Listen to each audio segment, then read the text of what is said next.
रामनगर नाम के गांव में गोलू चिड़ा अपने माता पिता के साथ रहा करता था। उसके माता पिता जंगल से लकड़ियां काट कर बाजार में बेचा करते थे।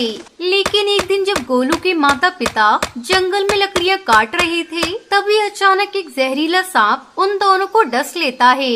उसके माता पिता तड़पते हुए जमीन पर गिर जाते हैं। उनकी मौत हो जाती है। अब गोलू चिड़ा अनाथ हो गया था। दूसरी तरफ उसका मकान मालिक किराया न मिलने के कारण उसे घर से बाहर निकाल देता है। इस तरह एक रात गोलू चिड़ा जंगल में भटक रहा था। तभी वो देखता है, देखो बच्चों, अंधेरा होने वाला है, चलो घर चलते हैं। और वो भूतिया चिड़िया की आत्मा उन बच्चों को कालीन पे बिठाकर अपनी गुफा में ले आती है। तभी गोलू चिड़ा भी वहाँ आ जाता है। उसे देखकर भूतिया टूनी चिड़िया की आत्मा अरे बेटा, तुम कौन हो और यहाँ क्या करने आए हो? गोलू चिड़ा उसे सब बता देता है।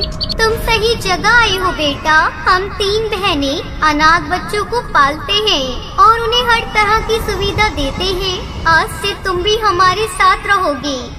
ये सुनकर गोलू खुश हो जाता है। उसके बाद वो दूसरे बच्चे के साथ गुफा के अंदर चला जाता है। वहीं वो देखता है कि उन भूतिया चिड़िया की आत्मा के पास एक जादुई चक्की थी, जिसे घुमाकर वो सभी बच्चों के लिए उनका मनपसंद खाना बनाती थी। जादुई चक्की का स्वादिष्ट खाना खाकर गोलू खुश हो जाता है। इस तरह कुछ दिन बीत जाते हैं। फिर एक दिन गोलू स्कूल से घर लौट रहा था।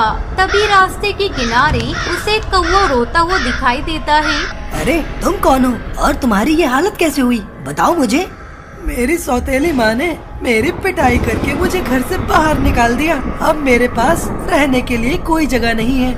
अच्छा तो ये बात है, लेकिन अब तुम्हें दुखी होने की जरूरत नहीं है। पास ही के जंगल में अनाथों की मदद करने वाली भूतिया चिड़िया की आत्मा रहती है। मेरी तरह बहुत सारे पक्षियों को उन्होंने सहारा दिया है।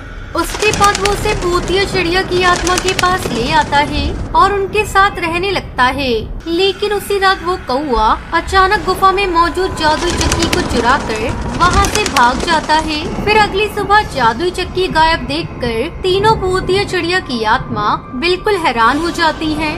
अरे ये क्या, हमारी जादुई चक्की कहाँ चली गई? कल गोलू के साथ जो कौवा आया था वो भी गायब है। लगता है उसी ने हमारी जादुई चक्की चुराई है। उसके बाद वो अपने पास में रखे जादुई गोले से सारी सच्चाई का पता लगाती है। अच्छा तो वो एक धोखेबाज कौवा था। वो हमारी जादुई चक्की लेकर भाग गया। चलो चलकर उसे पकड़ते हैं। उसके बाद तीनों भूतिया चिड़िया की आत्मा अपनी जादुई झाड़ू पे सवार होकर उसकी गुफा में पहुंच जाती है। उन तीनों को देखकर कालू कौवा डर जाता है और सीधा जादूगर के पास आ जाता है।